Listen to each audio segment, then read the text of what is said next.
नमस्कार, मी डॉक्टर मच्छिंद्र बांगर. महाराष्ट्रातील आणि देशातील हवामान परिस्थिती संदर्भात ताजा अंदाज देणारे. आज 13 मे 2026 बंगालच्या उपसागरामध्ये कमी दाबाचं क्षेत्र विकसित झालं असून हे भारतीय हवामान खात्याच्या अंदाजानुसार डिप्रेशनपर्यंत जाऊ शकतं. परंतु या वादळास किंवा कमी दाबास कुठल्याही प्रकारच्या इतर मॉडेलने सपोर्ट केलेला नाही, त्यामुळे याचं चक्रीय वादळ होण्याची शक्यता फार कमी आहे. अरबी समुद्र बंगालच्या उपसागराच्या दक्षिणेला मान्सूनच्या आगमनासाठी अतिशय अनुकूल वातावरण तयार झालेलं आहे. त्यामुळे एकूणच वातावरण बदलते. केरळ ते गोव्यापर्यंत कोस्टल म्हणजेच किनारपट्टी भागात पावसाचं अनुकूल वातावरण तयार झालं आहे. भारतीय हवामान खात्याच्या अंदाजानुसार उष्णतेचा कहर झाला असून राजस्थानच्या पश्चिमी भागात उष्णतेने नवीन रेकॉर्डकडे वाटचाल सुरू केली आहे. 48.6 एवढं मोठी नोंद राजस्थानमध्ये काल झालेली. राजस्थान पूर्व भाग, पश्चिम मध्य प्रदेश, गुजरात या ठिकाणी मोठी उष्णतेची लाट आहे. महाराष्ट्रात देखील उष्णतेच्या लाटेने मोठा कहर केला आहे. जवळपास 46.3 पर्यंत उष्णतेच्या लाटेचा प्रभाव हा महाराष्ट्रामध्ये नोंदला जातोय. त्यामुळे सर्व नागरिकांनी काळजी घेण्याची गरज आहे. एकीकडे उष्णतेची लाट तर दुसरीकडे पूर्व भारत, उत्तर भारत WDचा प्रभाव देखील तयार झाला आहे. ही उष्णतेची लाट 14 तारखेलाही कायम राहण्याची शक्यता आहे. दक्षिणेकडील, पूर्वेकडील आणि उत्तरेकडील टोकास पावसाचं वातावरण राहणं अपेक्षित आहे.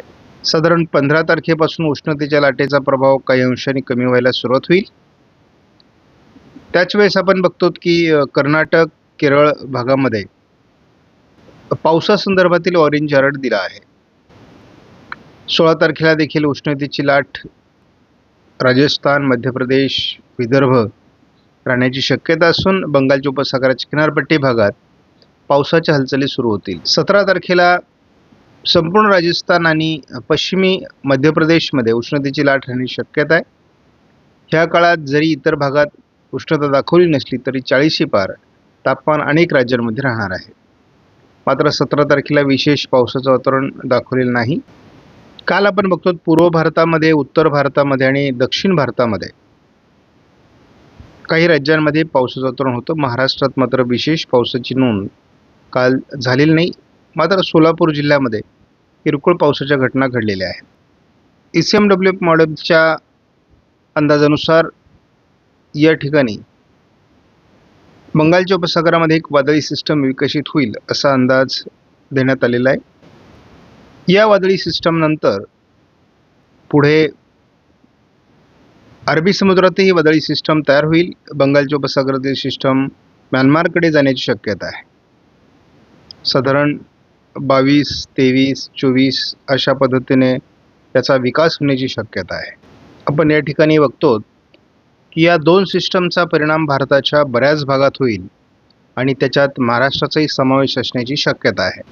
आपण 25 तारखेपर्यंत याचं अस्तित्व बघतो.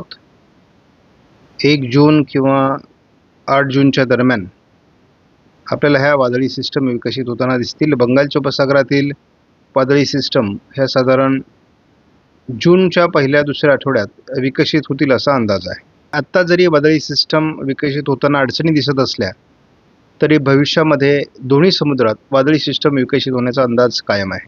घेतला तर बंगालच्या उपसागरात तयार होणारी सिस्टम ही म्यानमारच्या दिशेने, विरुद्ध दिशेने जाणं अपेक्षित आहे. त्याच दरम्यान केरळच्या दरम्यान किंवा गोव्याच्या दरम्यान एक हलकं चक्राकार स्थितीचा वातावरण तयार होईल आणि त्यामुळे महाराष्ट्रामध्ये घाटमाथ्यावर आणि पश्चिम महाराष्ट्र, दक्षिण कोकणात थोडं पावसाळी वातावरण तयार होणं अपेक्षित आहे. ECMWF मॉडेलनुसार किरकोळ पावसाळी परिस्थिती दक्षिण कोकण, पश्चिम महाराष्ट्रात असू शकते. आज 13 तारखेला आपण बघतो विशेष वातावरण महाराष्ट्रात नसलं तरी घाटमाथ्यावर आणि पश्चिम महाराष्ट्रातील काही जिल्ह्यामध्ये, दक्षिण कोकणामध्ये हलक्या पावसाची स्थानिक शक्यता आहे. 14 तारखेला देखील ही शक्यता कायम आहे. केवळ अंदमानात पावसास पोषक स्थिती निर्माण होते. 15 तारखेला देखील केवळ अंदमानामध्ये पावसाळी वातावरण आहे. पश्चिम महाराष्ट्रातील काही जिल्हे आणि घाटमाथ्यावर खास करून पुणे, सातारा, सांगली, कोल्हापूर या भागात थोडं वातावरण असण्याची शक्यता आहे. स्थानिक स्वरूपामध्ये आपण बघतो अगदी 16 तारखेला देखील विशेष वातावरण नाही. म्हणजे महाराष्ट्रात सध्या तरी फार मोठ्या पावसाची परिस्थिती निर्माण होत नाहीये. 17 तारखेपासून महाराष्ट्रात पाऊस सुरू होईल असं मॉडेल यापूर्वी दाखवत होते, परंतु सध्या हे वातावरण बदललं आहे. आज महाराष्ट्राच्या दक्षिणेकडून किरकोळ पावसाच्या घटना काही स्थानिक स्वरूपात घडू शकतात. सांगली परिसर असेल, लातूर परिसर असेल, परंतु विशेष वातावरण नाही. उद्या 14 तारखेलाही महाराष्ट्रात स्थानिक वातावरणासाठी आयकॉन मॉडेलने अतिशय चांगलं वातावरण दाखवलं आहे. 15 तारखेला महाराष्ट्रामध्ये पावसाचा अंदाज काही भागात देण्यात आलेला आहे, परंतु आपण बघतो की स्थानिक वातावरणाचा हा भाग आहे. फार मोठी सिस्टम नसल्यामुळे फार पावसाळ्यासारखा पाऊस वगैरे होईल असं नाही, परंतु काही भागात हे स्थानिक वातावरण असेल. 16 तारखेलाही महाराष्ट्रात स्थानिक पावसाची शक्यता आहे. 17 तारखेला बंगालच्या उपसागराच्या किनारपट्टी राज्यांमध्ये थोडं वातावरणात सकारात्मक बदल होण्याची शक्यता, पावसाचं अनुकूल वातावरण तयार होण्याची शक्यता आहे. या मॉडेलच्या आधारे आपण GFAचा अंदाज बघणार आहोत. बंगालच्या उपसागरात तयार झालेली सिस्टम ही विरुद्ध दिशेने जाण्याचा अंदाज दिसतोय. महाराष्ट्रात विशेष पाऊस या मॉडेलने तरी दाखवलेलं नाही. हे GFAचं एक महत्त्वाचं मॉडेल आहे. GFAचंच हे एक मॉडेल आहे. उष्णतेची लाट कायम राहण्याची शक्यता आहे. विदर्भामध्ये उष्णतेचा प्रभाव अधिक वाढू शकतो असा देखील अंदाज आहे. 19, 20 आणि 21 तारखेला महाराष्ट्रामध्ये भयावह अशा प्रकारची 47° पर्यंत जाणारी उष्णता निर्माण होऊ शकते. उष्णतेची लाट सक्रिय राहणार आहे. बंगालच्या उपसागरामध्ये जरी वादळी सिस्टम विकसित झाली असली, एखादा कमी दाब तयार झाला असला, तरी कोणत्याही मॉडेलने याला फार मोठी सिस्टम विकसित होईल, एखादी वादळी प्रणाली किंवा चक्रीवादळ तयार होईल असं दाखवलेलं नाही. त्यामुळे पुढील 48 तासामध्ये याचा प्रभाव कमी होणं अपेक्षित आहे. अंदमानात मान्सून येण्यासाठी पोषक स्थिती पुढील 72 तासामध्ये निर्माण होणं अपेक्षित आहे. साधारणपणे मान्सूनची प्रगती कशी होईल या संदर्भात आपण एक धावता आढावा घेत असतो. आपण बघतो 48 तासामध्ये अंदमानात पोषक स्थिती निर्माण होते. 15 तारखेनंतर मान्सून अंदमानात दाखल होणं अपेक्षित आहे. त्यामुळे लवकरच मान्सूनची वाटचाल आपल्याला भारतीय हवामान खात्याकडून दाखवली जाऊ शकते. घेतला तर लातूर, नांदेड, सोलापूरच्या आजूबाजूने, कोकण किनारपट्टी, नाशिकसह काही भागात पावसाचा अंदाज दाखवण्यात आला आहे. अगदी सातारा, कोल्हापूर किंवा रत्नागिरी, सिंधुदुर्गमध्ये देखील चांगल्या प्रकारचं वातावरण दाखवलं जातं. पूर्व विदर्भामध्ये नागपूर, भंडारा, गोंदिया, गडचिरोली, चंद्रपूरमध्ये देखील आज थोडी पावसाची परिस्थिती निर्माण होऊ शकते असा अंदाज आहे. उद्या सकाळी देखील मराठवाड्यातील काही तुरळक भागामध्ये, मग यामध्ये बीडचा काही भाग असेल किंवा लातूर पूर्वचा भाग असेल, या ठिकाणी पावसाची शक्यता दाखवण्यात आलेली आहे. थोडं कोल्हापूर दक्षिण भागामध्ये वातावरण 14 तारखेला दाखवण्यात येते. किरकोळ पावसाळी परिस्थिती बार्शी, सोलापूरच्या दरम्यान पहाटे 15 तारखेला दाखवली जाते. एकूणच वातावरण पोषक बनतंय. कोल्हापूर दक्षिणमध्ये, साताऱ्यामध्ये किंवा रत्नागिरी, सिंधुदुर्गच्या काही पूर्व भागामध्ये हे वातावरण असणार आहे. त्यामुळे पश्चिम महाराष्ट्र, दक्षिण कोकण या भागात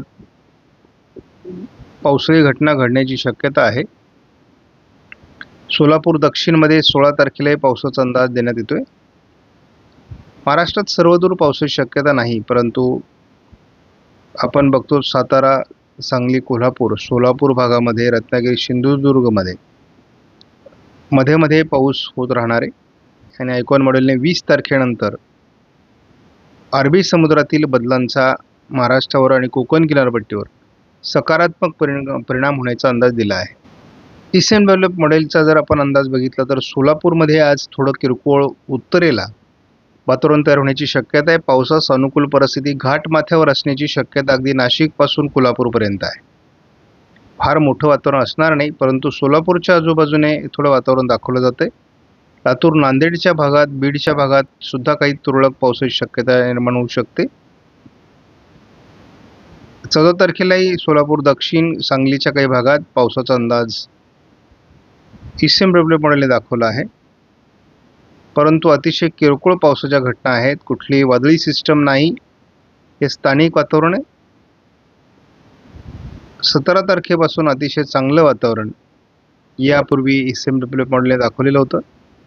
परंतु आता 17 तारखेनंतर पावसाचा विशेष प्रभाव दाखवण्यात येत नाही. आणि पाऊस न येणं ही आपल्याला धोक्याची घंटा यासाठी आहे, कारण उष्णतामान हे 47° पर्यंत पोहोचू शकतं महाराष्ट्रामध्ये, अशी भीती आहे. हा ICMWF मॉडेलचा अंदाज आहे. आपण दुसरं व्हर्जन वापरतो. घाटमाथ्यावर आज पावसाची थोडी शक्यता आणि सोलापूर जिल्ह्यात पावसाची शक्यता आहे. रत्नागिरी, सिंधुदुर्गमध्ये थोडं वातावरण असू शकतं. तीच परिस्थिती थोडी उद्या देखील दाखवण्यात आलेली आहे. 15 तारखेला हे थोडं वातावरण राहील. 16 तारखेला किरकोळ ढगाळ परिस्थिती आहे. 17 नंतर हे वातावरण कमजोर होत आहे आणि पुढे सातत्याने ते कमजोर राहणार आहे. मात्र जर वादळी सिस्टम विकसित झाल्या तर या वातावरणात मोठ्या प्रमाणात बदल होऊन पावसास अनुकूल स्थिती देखील निर्माण होऊ शकते. त्यामुळे दररोजचे अपडेट महत्त्वाचे आहे. आपणास व्हिडिओमधील माहिती महत्त्वपूर्ण वाटल्यास लाईक करा, शेअर करा, चॅनलला सबस्क्राईब करा. धन्यवाद. जय हिंद, जय महाराष्ट्र, जय बळीराजा.